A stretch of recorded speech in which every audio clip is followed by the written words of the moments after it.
Doktora, palakpakan natin.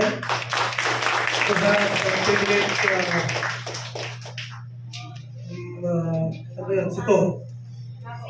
Pinrate Pabos ito.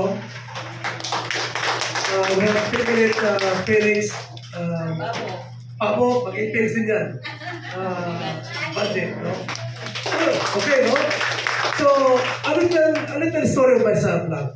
Gusto kong malaman nyo saan ako galing, no? So, maliit pa lang ako, gusto ko na magtrabaho sa bangko. Ulit-ulit ko lang ito, no? For a very simple reason, yung bangko during that time, 1980s, aircon po. Yung ibang opisina, hindi po. Kahit governor's office, hindi po. Bangko lang yung aircon. Maliit pa lang ako, sabi ko, I want to work in a bank because of a very simple reason, aircon yung bangko. Yun lang po. Then I studied very well. I graduated cum laude. Trabaho ko sa bangko. I started from the rank and file. Then I was one of the youngest managers of Metrobank during that time. Then gusto mo maging bankero, no? Then, if you happen to visit any Metrobank branch in 2010, makita mo po yung poster ko sa lahat ng branches ng Metrobank, no?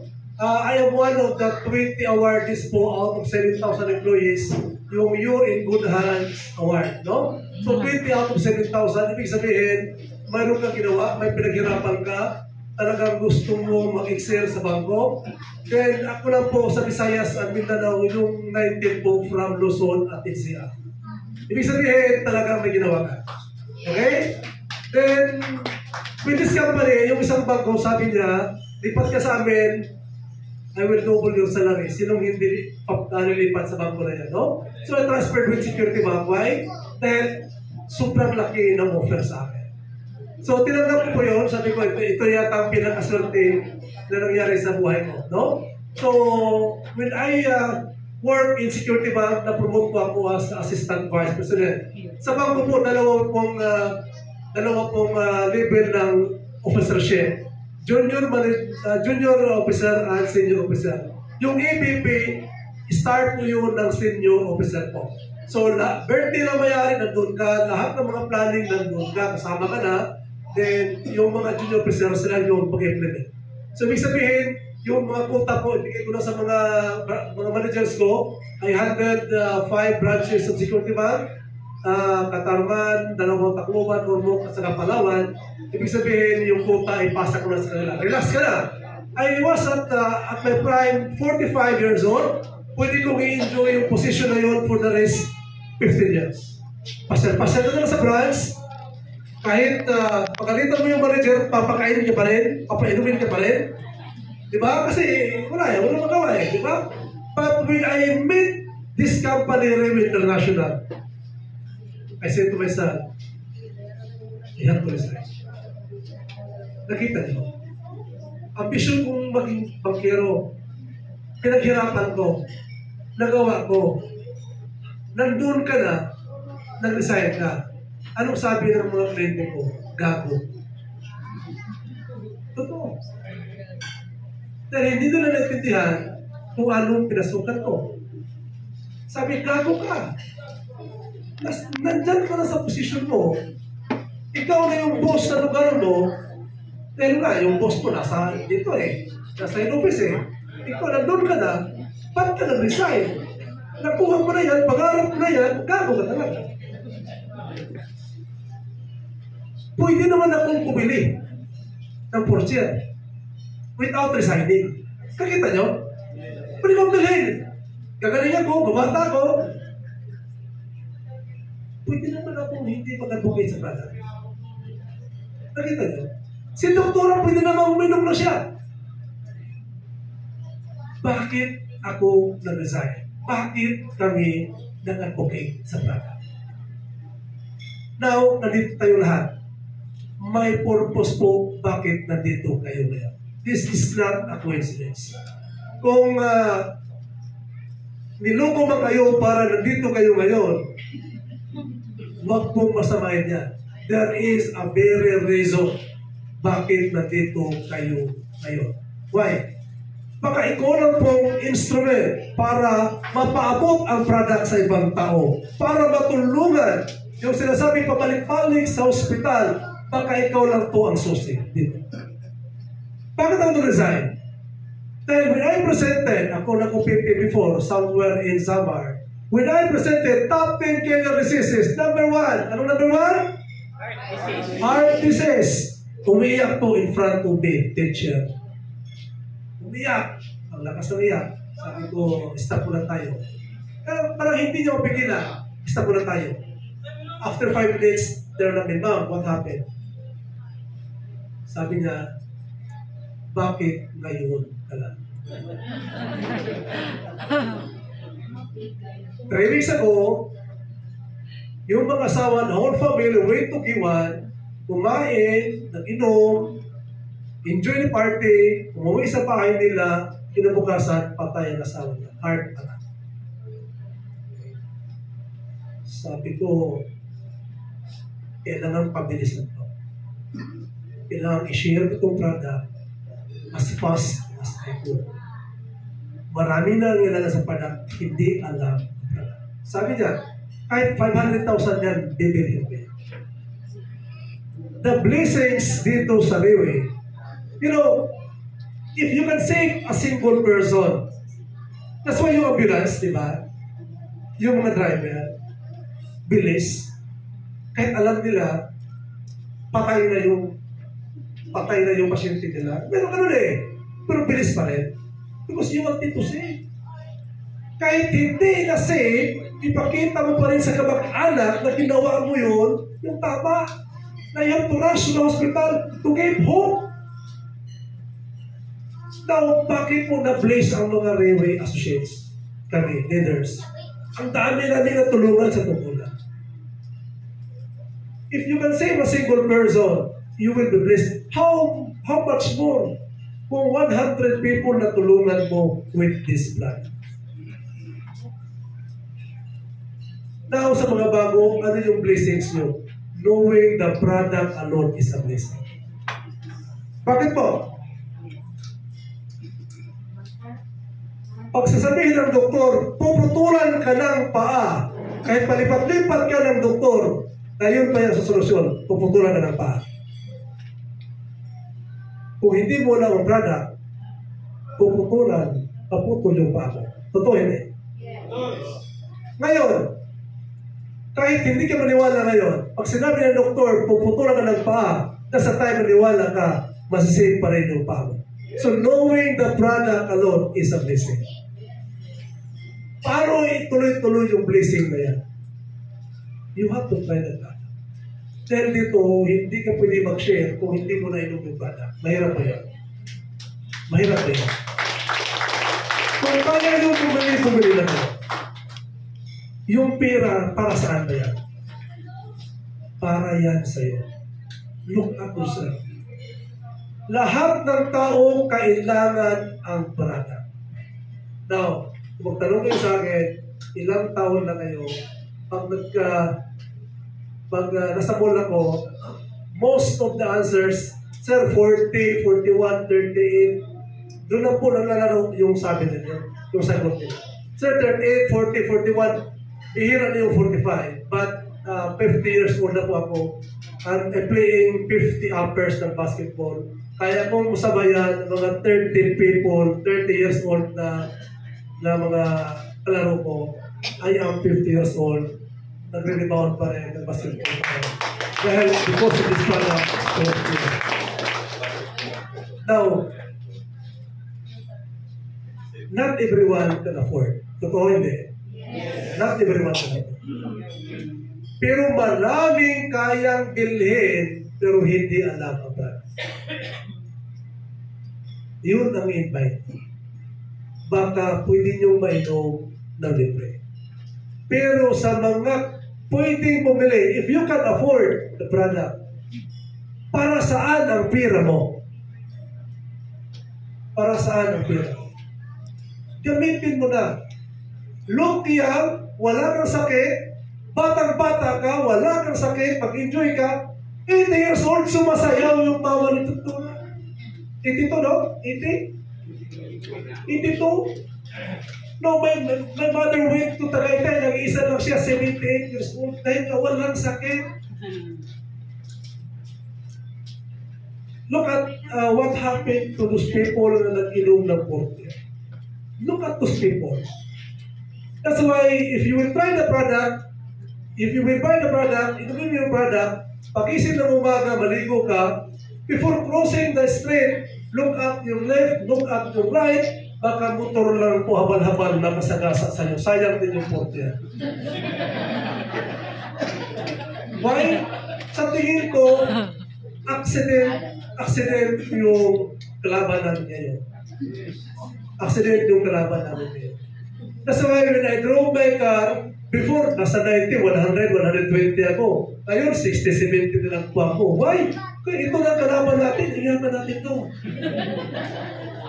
Diba? Kasi nga, if you continually take the product, talaga masabi mong, Lord, thank you na dumaan yung portier sa buhay namin. Wala talaga aral. Wala sakit.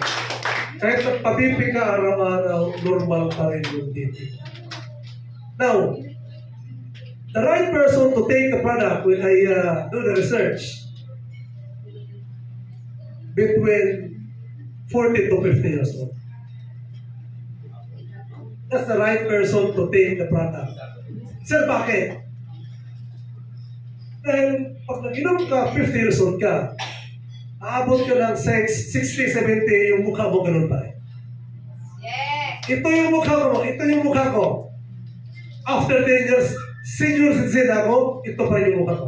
Why? Because umiinom kami palagi. Pag 60 ka na or 70, mahirap na siyang pababain yung mukha mo. Pero pag bata ka pa, umiinom ka, hindi mo masubukan yung mukha na 60 years old. Sir, totoo ba yan? Yes. Kung nakita niyo ako 5 years ago, matanda akong tingnan compared ngayon. Yes. Ituloy-tuloy yung pag-inom ko eh. Kung tuloy-tuloy yung pag-inom ko, tuloy-tuloy yung pagkabata ko, alam, makikita tayo after 10 years, senior na ako, pero I will look like 30 years. And it will really happen. Why? Then tuloy-tuloy ang pag-inom. Sir, wala naniwala sa amin. The secret po, may sekreto po. Kung enroll ka na, bumili ka ng one set, walang maniwala sa'yo, every time na energy ka, ano gagawin mo? Take porter, inom. Ngayong araw to, tatlong restriction, tatlong porter, inumin mo. Why? Parang ihay ito ng inom ng porter. Makita nila after 1 week, 2 weeks, 3 weeks, bumabata ka, they have no choice maniwala sa'yo. Maniwala siya sa'yo. Now, when I started madali pa, hindi po. Yung mga kliyente ko, pupuntahan ko ng kliyente ko, they cannot deny that they don't have money. 30 million, bakit nakabangko ako eh. So itong tato may 30 million, puntahan ko. Maniwala ba sa akin? Hindi. Hindi maniwala sa akin. Hindi ka naman doktor. Ba't ako maniwala sa iyo? Every time addiction, inom, 5. After how many months, pagbalik ko, yung height niya 2 na. No? 5'8", 5'6", 5'8", 5'6", 5'8", 5'6". Ano na, sir? Maniwala na ako. Bibili na ako sa inuman, sir. The secret, pag na-reject ka, take porter. Oo, tama. Normal, maghihina ang loob mo. Especially pag kaibigan mo, kamag-anak mo. So, anti-depression, take porter. Take porter. Invest on yourself. Huwag mong ibenta yung binili mo. Inumin mo yung binili mo. Hindi yan for sale. Inumin mo lang. Maniwala kayo. Pag nakita nilang may pagbabago sa iyo, kusa silang lalapit sa iyo. Sasabihin nilang bibili na ako. Why? Dahil na magbabago ang mukha mo, wala kang sakit, looking young ka, batang-bata ka tingnan, so sino pang hindi maniwala sa iyo? Tama. That's the product. Dalawa na pong two things in this world that we need to find is the health and wealth. Kung magtrabaho ka ng magtrabaho, you can get the wealth pero na-sacrifice yung health mo. Or wala ka namang sakit pero wala ka rin pera. Dito sa sarili po, maniwala kayo. Lahat nandito na. I work in the bank for 22 years, hindi ko kaya mag-travel abroad. Sa totoo na. May sasakyan ako, utang ng bangko, may bahay ako, utang ng hapyan. I have 5 children, hindi kaya kasi sayang yung pera. When I joined Railway International, September 2018, December 2018, December after 3 months, the whole family went to Singapore. Yes! Nakapunta na kami ng Maldives with the sponsorship of Faith. You know, kung gusto nyong punta ka ng Maldives, iba yung experience, no? Moving to Palawan, iba yun kasi yung naghawak ng mga baggage mo, Pilipino pa rin. Doon sa Maldives, mistiso, ahawak ng mga baggage mo. Kasabihin mo, kung sa waray pa, nagkabulos ako. Matangos yung ilong. Mistiso. Kung pwede dalhin sa Pilipinas, artista na yan. Pero parang dala ng baggage mo. Why? Because nga sabi ko, itong lugar na to, because of Railway International, napuntahan. There is, doing railway is not easy. May difficulty rin, but very rewarding. Maniwala kayo sa akin. Hindi ito drama-drama, but tingnan nyo.